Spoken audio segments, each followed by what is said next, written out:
नमस्कार, आपका स्वागत है फटाफट खबरों में। आज हम लेकर आए हैं हिमाचल प्रदेश के हर छोटे बड़े शहर की सबसे तेज और ताजा खबरें। तो चैनल को सब्सक्राइब कीजिए और वीडियो कहां से देख रहे हैं कमेंट बॉक्स में हमें जरूर बताइए।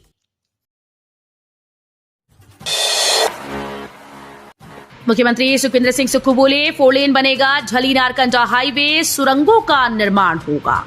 मुख्यमंत्री सुखविंदर सिंह सुक्खू ने कहा कि ऊपरी शिमला, विशेषकर कुफरी, फागू, ठियोग, नारकंडा के लोगों और सैलानियों की सुविधा के लिए झली नारकंडा राष्ट्रीय राजमार्ग को 4 लेन में परिवर्तित किया जाएगा। आवश्यकता के अनुसार सुरंगों का भी निर्माण किया जाएगा। केंद्रीय सड़क परिवहन और राजमार्ग मंत्री नितिन गडकरी के समक्ष प्रदेश सरकार ये मांग उठाएगी। रविवार को नारकंडा के हाटू मंदिर में पूजा अर्चना के बाद जन समस्याएं सुनते हुए मुख्यमंत्री ने ये बात कही।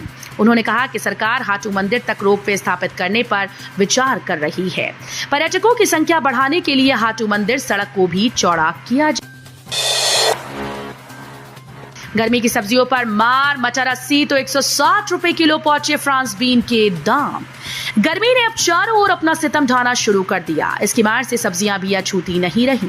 खेतों में फसलें सूख जाने के कारण मंडी में कम मात्रा में पहुंच रही सब्जियों के दाम आसमान छूने लगे और लोगों की थालियों से सब्जियां गायब हो रही हैं।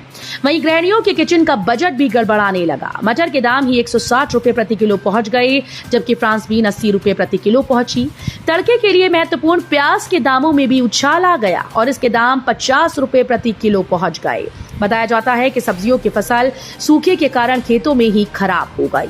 मैदानी इलाकों से खेत साफ होने लगते थे और सब्जियां मंडी पहुंचती थी, जबकि हिमाचल की फसल भी आना आरंभ हो जाती थी।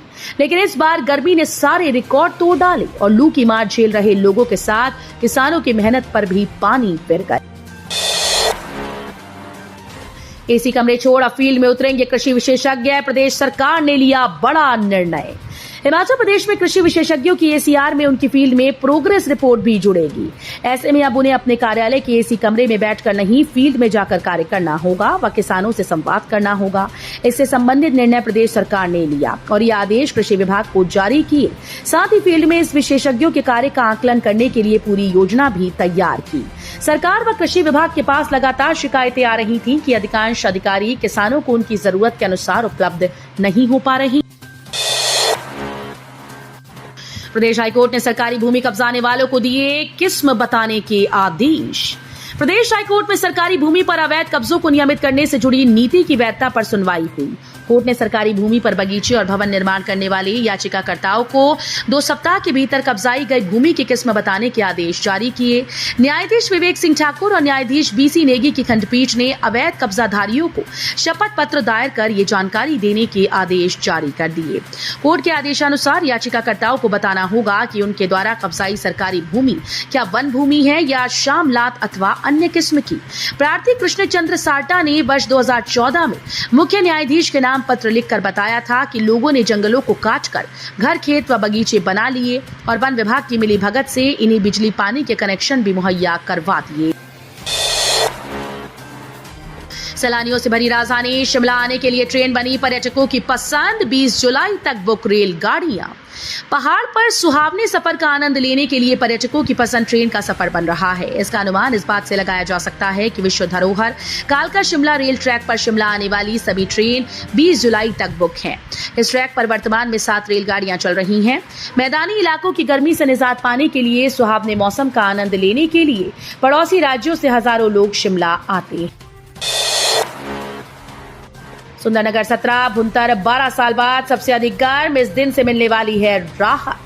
हिमाचल प्रदेश में गर्मी से लोग बेहाल हो गए। 8 जिले लू की चपेट में हैं। रविवार को सिरमौर जिले के नाहन, मंडी जिले के सुंदरनगर के अलावा सोलन और ऊना में भीषण लू चली। इसके अलावा शिमला, भुंतर, धर्मशाला, मनाली, बिलासपुर, हमीरपुर जैसे क्षेत्रों में लू का प्रकोप रहा। रविवार को कुल्लू जिले के भुंतर का तापमान 10 साल में सबसे अधिक रहा। रविवार को यहाँ पारा 38.6 रहा। वहीं इससे पहले 2012 में 38.8 रहा। पड़ोसी राज्य में हुई आतंकी वारदातों के बाद हिमाचल में भी सुरक्षा पहरा कड़ा। पड़ोसी राज्य जम्मू कश्मीर में हुई 3 आतंकी वारदातों को देख हिमाचल में भी सुरक्षा एजेंसीज अलर्ट पर हैं। साथ ही जम्मू कश्मीर से लगती प्रदेश के चंबा जिले की सीमाओं पर गश्त बढ़ा दी गई। वहीं संवेदनशील क्षेत्रों में भी कड़ी नजर रखी जा रही है। जम्मू कश्मीर में हुए आतंकी हमलों को लेकर केंद्रीय गृह मंत्री अमित शाह ने सुरक्षा एजेंसीज के अधिकारियों के साथ एक हाई लेवल मीटिंग की, जिसमें पड़ोसी राज्यों की सुरक्षा पर भी मंथन हुआ। लिप्पा में 2.62 करोड़ की लागत से निर्मित बेली ब्रिज का लोकार्पण। राजस्व, बागवानी और जनजातीय विकास मंत्री जगत सिंह नेगी ने रविवार को किन्नौर जिले के प्रवास के दौरान पूह विकास खंड की लिप्पा में तैती खड्ड के ऊपर 2 करोड़ 62 लाख रुपए की लागत से निर्मित बेली ब्रिज का लोकार्पण किया। उन्होंने कहा कि ब्रिज बनने से क्षेत्र के लोगों को नकदी फसलों को मंडी तक पहुंचाने में और अधिक सुविधा मिलेगी। इसके अलावा उन्होंने 2 करोड़ 50 लाख रुपए की राशि से निर्मित होने वाले सामुदायिक भवन लिप्पा और बस स्टैंड लिप्पा से 5 सारिंग तक 2 करोड़ 23 लाख रुपए की राशि से बनने वाले लिंक रोड का शिलान्यास किया। गिरी परियोजना का जलस्तर घटा, शहर में गहराने लगी पानी की किल्लत। शिमला के लोगों की प्यास बुझाने वाली 2 पेयजल परियोजनाओं में से एक परियोजना सूखने की कगार पर पहुंच गई। आलम यह है कि अब शिमला शहर की जनता सिर्फ गुम्मा परियोजना के सहारे रह गई। यदि गुम्मा परियोजना से भी पानी सूख जाएगा तो लोगों को पीने के पानी के लिए दर-दर की ठोकरें खाने को मजबूर होना पड़ेगा। शिमला को पानी देने वाली सबसे बड़ी पेयजल परियोजना गिरी का जलस्तर घट गया। ऐसे में शहर में पानी की भारी किल्लत होनी शुरू हो गई। हालांकि कंपनी का कहना है कि शहर वासियों को 2 दिन छोड़कर पेयजल सप्लाई दी जा रही है, लेकिन यदि जलस्तर घट गया तो शेड्यूल बदला जाएगा। सुंदरनगर में 2 मंजिला स्लेट पोश मकान जला, 11 भेड़ बकरियां जिंदा जल गईं। सुंदरनगर उपमंडल के नीरी तहसील के अंतर्गत जरल गांव में रविवार को हुए अग्निकांड में 2 मंजिला स्लेट नुमा मकान जलकर राख हो गया, जबकि एक अन्य मकान को काफी क्षति पहुंची। इस अग्निकांड में घर के अंदर मौजूद 2 बच्चों और एक बुजुर्ग महिला को समय रहते सुरक्षित बाहर निकाल लिया गया, नहीं तो बड़ा हादसा हो सकता था। इस बीच मकान के निचली मंजिल में 11 भेड़ बकरियां बांधी थीं, जो कि जिंदा जल गईं। इस अग्निकांड में करीब 50 लाख रुपए का नुकसान हुआ। बताया जा रहा है कि जाबर राम के परिवार के सदस्य जब खेतों में काम पर गए थे तो घर में अचानक से आग लग। हिमाचल के 4 शहरों में 1321 उम्मीदवारों ने दी बीटेक की प्रवेश परीक्षा। हिमाचल प्रदेश विश्वविद्यालय की यूनिवर्सिटी इंस्टीट्यूट ऑफ टेक्नोलॉजी में चल रही बीटेक कोर्सेज में दाखिले के लिए आयोजित प्रवेश परीक्षा में 1321 उम्मीदवार बैठे। ये प्रवेश परीक्षा रविवार को प्रदेश के 4 शहरों में ये प्रवेश परीक्षा अमल में लाई गई। प्रदेश में बढ़ रहा जल संकट, सरकार खामोश। नेता प्रतिपक्ष जयराम ठाकुर ने कहा कि प्रदेश जलापूर्ति के भारी संकट से गुजर रहा है। पानी की सप्लाई पूरे प्रदेश में प्रभावित है। टूरिस्ट सीजन चल रहा है, लेकिन हर जगह पानी की कमी से लोग परेशान हैं। इस संकट से निपटने के लिए सरकार द्वारा गंभीरता से प्रयास नहीं किए जा रहे। प्रदेश की राजधानी की अगर बात करें तो ज्यादातर जगहों पर 4 से 5 दिन में पानी आ रहा है। कई जगहों पर तो हालात और भी बुरे हैं। शिमला के चौपाल में नशीली दवाओं की तस्करी का भांडाफोड़, 5 युवक गिरफ्तार। शिमला जिले के उपमंडल चौपाल में पुलिस ने नशीली दवाओं की तस्करी का भांडाफोड़ करते हुए 5 युवकों को दबोचा।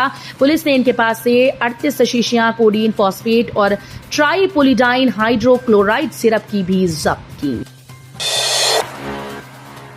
अनियंत्रित होकर खाई में गिरी कार, एक व्यक्ति की मौत, एक युवक घायल।